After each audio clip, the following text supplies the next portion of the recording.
नमस्कार दोस्तों, मैं अमित कुमार सिंह और आप देख रहे हैं परसोमीत लाइव न्यूज। और आप सबको हम बता देना चाहते हैं, नगर निकाय चुनाव का जब से डेट दूसरी बार ऐलान हो चुका है, सभी प्रत्याशियों से हम जनसंपर्क कर रहे हैं और चुनाव का जो डेट ऐलान होने के बाद से किस तरह से जो प्रत्याशी हैं अभी लगे हुए हैं और लगभग 1 से 2 दिन और मात्र समय है जो कि अपना चुनाव प्रसार कर सकते हैं। उसके बाद फिर 2 दिन के बाद आचार संहिता लागू हो जाएगा और तीसरे दिन जैसा कि 18 तारीख को जो कि पहला चरण में 18 तारीख को वोटिंग होगा। इधर अभी हम मौजूद हैं जो कि क्वाथ नगर पंचायत में।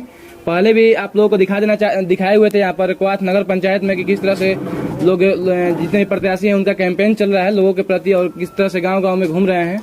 तो ऐसा ही हमारे साथ जो कि मौजूद हैं सचिदानंद जी और जिनका और भी नाम है जो कि संतोष कुमार यादव जी, जो कि अभी अपना चुनाव कैंपेन चलाकर अभी आए हुए हैं। इनसे हम बात करते हैं किस तरह से जनता का संपर्क अभी इनसे हो रहा है और किस तरह से जनता समर्थन दे रही है। काफी देख भी रहे हैं कि काफी बुजुर्ग भी लोग हैं, युवा भी लोग हैं, काफी सपोर्ट कर रहे हैं। और पिछला कुछ साल पहले एक बार चेयरमैन प्रत्याशी और यहाँ पर चेयरमैन रह चुके हैं। तो आइए हम जानते हैं कि अगले बार इस बार बनने के बाद क्या करेंगे। सबसे भैया आप बताइए कैसे हैं इस बार? ठीक है। पहले भी आपसे हम संपर्क किए थे जिस बार आप जब चुनाव स्थगित नहीं हुआ था उससे पहले, लेकिन आप बताइए जब चुनाव का डेट था स्थगित हो गया था तो कैसा लगा था आपको?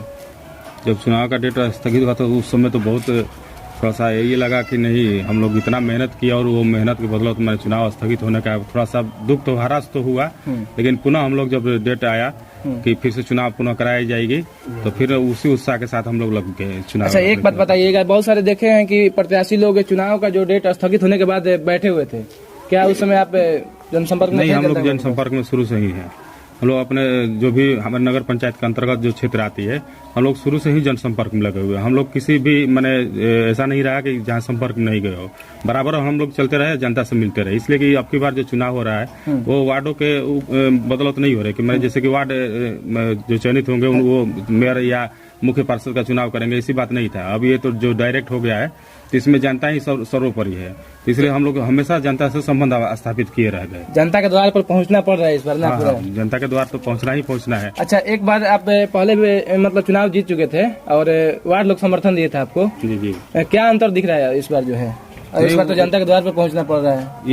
ये जनता के पास जाने में ये तो दिखाई दे रहा है कि विकास, जो लोग कह रहे हैं कि विकास हुआ है नगर पंचायत को हाथ में, तो ये स्पष्ट दिखाई दे रहा है कि कहीं भी विकास के नाम पर झूठ-मूठ का यहाँ पर मैंने कुछ नहीं विकास हुआ है। और जनता के पास जाने से ये एक हौसला बढ़ रहा है कि सभी लोग कम से कम ये कर रहे हैं कि नहीं, जो प्रत्याशी हम लोग अब की बार चाहिए वो ईमानदार छवि का चाहिए और जो हम लोग का विकास करे वैसे चाहिए। और जो आवासों में हम लोग को जो आवास यहाँ पर चल रहा है, प्रधानमंत्री शहरी आवास योजना, तो उसमें यहाँ पर जो गड़बड़िया हुई है कि जिसको बनना चाहिए उसका अभी तक परसेंटेज माने प्रतिशत जो है वो बहुत कम है, उन लोग का नहीं बन पाया है।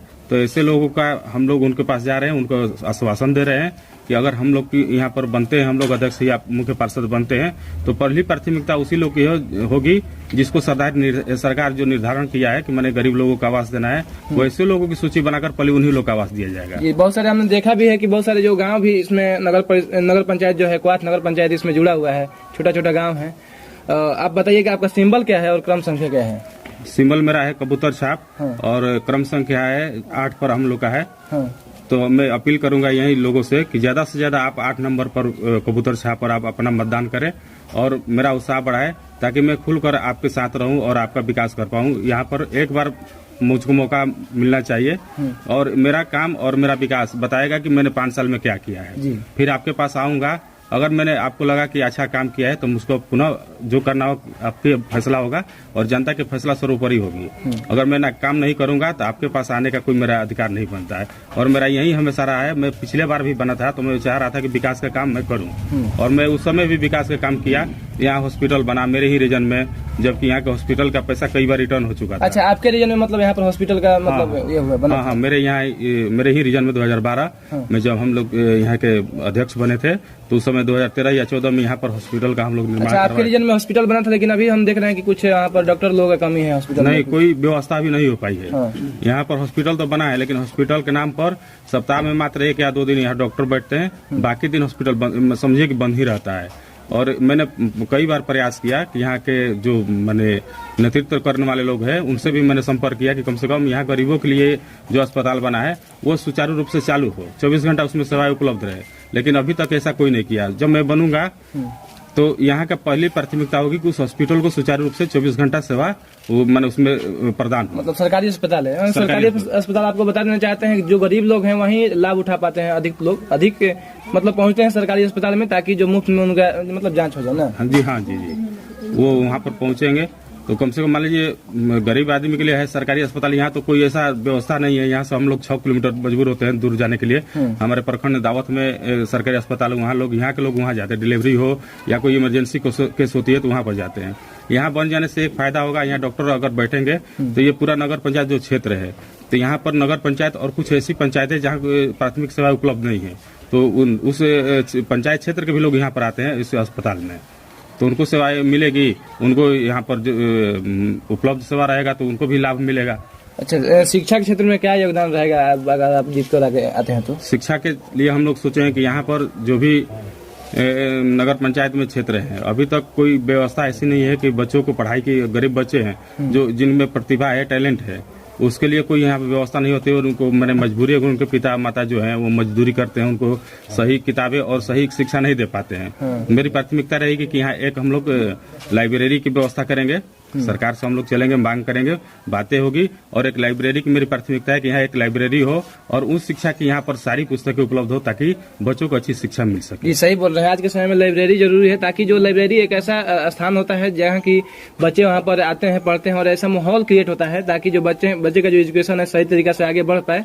और यहाँ पर जो आपको बता देना चाहते हैं, बहुत सारे जो गांव घर हैं, गांव भी इसमें जुड़ा हुआ है नगर पंचायत में, सभी लोग लाइब्रेरी में आकर पढ़ सकते हैं। और क्या कहेंगे लोगों को, देख रहे हैं काफी आपके साथ पीछे भी खड़े हुए हैं, युवा भी हैं, बुजुर्ग भी हैं, नौजवान भी हैं, सभी का समर्थन है, युवाओं का और बुजुर्गों का भी। मेरे जो गार्जियन है उन लोग का सपोर्ट रहा है हमेशा। क्या कहेंगे? युवाओं का भी सपोर्ट है, मैं उन्हीं लोग से यही कहूंगा। बाकी जो लोग हैं, मेरे गार्जियन है, मेरे जो घर के बच्चे हैं, सबसे मेरा यही आग्रह होगा, प्रार्थना है कि आप लोग 18 तारीख को जो मतदान है उस दिन आप खुलकर मतदान करिए, मेरा हाथ को मजबूत करिए, मुझको सहयोग करिए कि मैं जाकर अध्यक्ष पद के लिए आपके द्वारा मनोनीत हो जाऊं, और जब मैं मनोनीत हो जाऊंगा मैं आपके हमेशा आपके साथ रहा भी हूं और रहूंगा भी। इसलिए आप खुलकर मतदान करें। आपकी जो भी व्यवस्थाएं होगी, जितना मुझसे बन पाएगा, मैं सारे बुजुर्गों के लिए भी व्यवस्था सोच रहा हूँ कि जो वृद्धा पेंशन उनको समय पे मिले, जो उनके लिए विधवाओं के लिए विधवा पेंशन है, वो यहाँ पर ऐसी स्थिति है कि लोग नहीं बना पाते हैं, नहीं बनता है। तो यहाँ पर RTPS काउंटर भी नहीं बना है, यहाँ के लिए ब्लॉक में जाना पड़ता है, दावत है, यहाँ के लोगों को दिक्कत होता है, 6 किलोमीटर जाना होता है, गरीब आदमी नहीं पहुँच पाते हैं, या जिसको जानकारी नहीं होती वो वहाँ पर नहीं पहुँचते। मेरी प्राथमिकता रही कि यहाँ नगर पंचायत में उसकी व्यवस्था किया जाएगा, और जो बुजुर्ग हैं, जो माता बहन जो है, उनको यहाँ पर पहुँचने में सुविधा होगी। युवाओं के लिए मैं बोलबे किया कि एक लाइब्रेरी की व्यवस्था की जाएगी, और खेल के क्षेत्र में मैं यही कहूंगा युवाओं से कि आपके लिए मैंने ये भी सोचा है कि खेल क्षेत्र में जो स्पोर्ट्स है, स्पोर्ट्स में भी मैं भी पहले स्पोर्ट्समैन था, फुटबॉल खेलता था, मतलब खेलते थे। जी, फुटबॉल खेलते थे। तो मेरा प्राथमिकता होगी युवाओं के लिए कि आपके खेल की जो भी व्यवस्था होगी यहाँ किया जाएगा। एक हम लोग सोच रहे हैं कि यहाँ पर स्पोर्ट्स जो क्लासेज होती है, उसको हम लोग प्राथमिकता देंगे और प्रयास करेंगे कि एक स्पोर्ट्स क्लास यहाँ पर हो, ताकि जो भी उस क्षेत्र में, जिस क्षेत्र में जाए, क्रिकेट हो, फुटबॉल हो, कबड्डी हो या हॉकी हो, बैडमिंटन, जो भी उनको पसंद होगा, उनकी व्यवस्था यहाँ से हम लोग करने की व्यवस्था करेंगे। जी बिल्कुल, धन्यवाद। उनको आगे बढ़ाया जाएगा। जी धन्यवाद। आपके साथ जो लोग हैं उनसे भी हम जानते हैं। क्या नाम है चाचा आपका? मेरा नाम सतेंद्र सिंह है। मैं कहाँ घर है आपका? हाँ, हमारा जोगनी टोला पर घर है। अच्छा चाचा, अब ये बताइएगा, क्या देखकर अभी संतोष जी को आप चुन रहे हैं? संतोष जी अच्छे और ईमानदार एथी है, उम्मीदवार हैं। ये 2.5 साल रह भी चुके हैं, बहुत अच्छा काम किए, और उन्हें भ्रष्टाचारियों ने इनको विकास के मार्ग को रोक दिया और इसलिए नहीं कर पाए। फिर चुनावी मैदान में है, इनका कबूतर छाप निशान है और ये नंबर 8 पर है। 8 पर आप लोग कहते हैं कि बटन दबाकर भारी मोहम्मद से विजयी बनाए। और आगे यही कहना है कि नगर पंचायत में पुल उल है, पूरा पैसा लगता है, लेकिन सब भ्रष्टाचार है, घोटाला के माध्यम से कई बार निर्माण हुआ, ध्वस्त हो गया। मेन बाजार का देखा भी है, बाजार में, मेन बाजार में नहीं बना है, बाजार कंडीशन सही नहीं है, वो है। और वहाँ मैंने तनाशाही चला कि एगो चपरासी तक चेयरमैन का पावर समझता था। कोई भी आम आदमी नगर पंचायत में जाता था कार्यपालक से मिलने के लिए, तो वो बोलता था कि जाइए बाजार में बैठिए तब तक आएंगे। उस चेयरमैन को आप लोग एथी कीजिए और संतोष बाबू को धारी मोहम्मद से आप लोग जी जीताइए। ठीक है, धन्यवाद। और देख रहे हैं काफी हुआ भी है इनके सहयोग में। क्या नाम है भैया? प्रमोद कुमार। अगर आप सपोर्ट करते हैं सच्चिदानंद जी को, तो क्या विकास का जो मार्ग है, कौन कौन सा मेन जो काम है नगर पंचायत जो की बात है करवाना चाहेंगे? बहुत सारा काम बाकी रह गया है। पिछले प्रत्याशी जो 10 साल से 15 साल से यहाँ पे हैं, तो उन्होंने जनता का विकास कर लिया है, वो अपना विकास 10 साल से कर रहे हैं। हाँ, और अभी जो है हम देख रहे हैं चुनाव में वे पैसा खूब कमा लिए हैं, पैसा फेंक रहे हैं। जो पूर्व प्रत्याशी हैं पैसा कमा के अपना पैसा फेंक रहे हैं, ठीक है। और हमारे प्रत्याशी जो है संतोष कुमार जी हैं, ये साफ सभी के आदमी हैं। ये खुद नहीं खड़ा हुए हैं, इनको जनता ने खड़ा कराया है। अच्छा, ये खड़ा होने के मूड में नहीं थे, तो लोगों को पता चला कि ये खड़ा होने नहीं जा रहे, तो लोग इनके घर पे आके इनको खड़ा कराए हैं। अच्छा, ऐसा कि आप खड़ा होइए, चुनाव लड़िए। हाँ, जनता मिल करके इनको चुनाव लड़ना चाहिए। चुनाव लड़ने के फिराक में नहीं थे, जिनको चूंकि इनको भगवान ने किसी चीज का कमी नहीं दिया है, ये पैसे के लिए चुनाव थोड़ी लड़ रहे हैं। ये अपना इज्जत प्रतिष्ठा, जो विकास रुक गया है, पिछला प्रत्याशी जो जिस तरह का काम कर रहे हैं उससे विकास बिल्कुल बाधित है। उस विकास को आगे रफ्तार देने के लिए ये स्वयं खड़े हुए हैं। देखिए आपके पीछे में देखिए बाबा हैं, काफी बुजुर्ग हैं। बुजुर्ग होते हुए भी आप युवा को सपोर्ट कर रहे हैं सच्चिदानंद जी को, एकदम क्या कहेंगे? सच्चा और ईमानदार व्यक्ति हैं। हाँ, इनको 12 वार्ड का जनता मिलकर यहाँ पर खड़ा कराया गया है। आप तो बुजुर्ग हैं, यहाँ की समस्याओं के जानते होंगे, क्या क्या समस्या होता है? अरे यहाँ पर तो समस्या है कि अब क्या कहा जाए, कितना समस्या कहा जाए। नली गली अभी है कि एकदम निश्चित तरह से कच्चा में पड़ा हुआ है। नली भी है ना, तो गंद दे रहा है। अब हम सफाई नहीं होता है? नहीं, कभी कभी लोग आते हैं। और जो पहले का चेयरमैन है धर्मेंद्र प्रसाद ना, वो जो जनता को कर दिए 12 वार्ड में, वो खुद अपने को जानते हैं कैसे आते हैं वोट मांगने के लिए।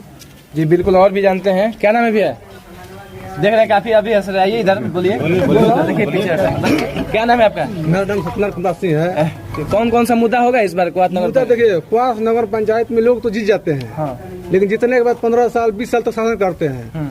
यहाँ पर बस स्टैंड की व्यवस्था नहीं है, यहाँ पर कचरा फेंकने का जगह नहीं है। अच्छा, यहाँ पर पुल देखते हैं बाजार में ना, पुल सही नहीं है। पुल एकदम भ्रष्ट है। पूरा चौड़ा नाला था, उसको पाट करके एकदम नली बना दिए हैं। हाँ, नली नाला में अंतर नहीं होता है। शहर में हम लोग जाते हैं, शहर में जाते हैं, वहाँ पर देखते हैं कि टाइल्स वाला ईंट बिछाता है। यहाँ पर खाली सीमेंट बालू बिछा दिया, गली में हो गया, परिकरण हो गया। ऐसे होता है क्या? हम क्या नहीं सही काम करने का ईमानदारी से होता है कि जो फंड आता है उसको नियम से पालन करें, उसको सच्चाई से पालन करें। यहाँ तो 70,000 से 80 लाख 80 लाख चुनाव में लोग खर्चा करते हैं। कहाँ से खर्चा करते हैं? अच्छा, इतना मतलब इतना खर्चा लोग कर देते हैं क्या चुनाव में? 70 लाख 80 लाख रुपया चुनाव में कहाँ से आते हैं? पैसा अपने घर से लाते हैं, कहाँ से लाते हैं? हमने कॉलोनी भरा था, कॉलोनी में 15,000 हमसे ले लिया, बोलते जल्दी पैसे दिला देंगे। हम भी खखन में पैसा दे दिया 15,000 रुपया कॉलोनी में पैसा। हाँ, खखन में वो भी कर्जा लेकर दिया। 15,000 रुपये का सूद हो गया, अभी 30,000 रुपया हमको 1.5 साल हो गया। देखिए इस तरह से हम जानने की जो कोशिश कर रहे हैं, काफी लोग आरोप भी लगा रहे हैं और विकास के मुद्दे पर लोग आगे मतलब इनको सपोर्ट भी कर रहे हैं संतोष जी को, क्योंकि सच्चिदानंद जिनका नाम है। और पहले भी इनको हम दिखाने का काम किए थे, और जो कि मुद्दा जो है मेन खेल का जो मुद्दा है युवाओं के लिए, शिक्षा का मुद्दा है, जो कि लाइब्रेरी का बनाने का काम करेंगे। और साथ ही साथ जो ग्राउंड है या फिर और भी बहुत सारे जो स्वास्थ्य का मुद्दा है, मेन स्वास्थ्य का मुद्दा है, ताकि जो गरीब लोग हैं वे दर दर का ठोकरें नहीं खाएं, स्वास्थ्य का जो कंडीशन है सही तरीके से कर दें, और शिक्षा का जो व्यवस्था है, शिक्षा की व्यवस्था भी सही तरीके से कर दें। इस तरह से हम दिखाने का कार्य कर रहे हैं। और अभी हम मौजूद हैं जो कि क्वाथ नगर पंचायत, जो कि रोहतास जिले में पड़ता है। अगर यह वीडियो आपको अच्छा लगे तो लाइक कीजिए, शेयर कीजिए और हमारे चैनल को सब्सक्राइब कीजिए। कैमरामैन के साथ मैं रिपोर्टर अमित कुमार सिंह, और आप देख रहे हैं परसुमित लाइव न्यूज। Thank you.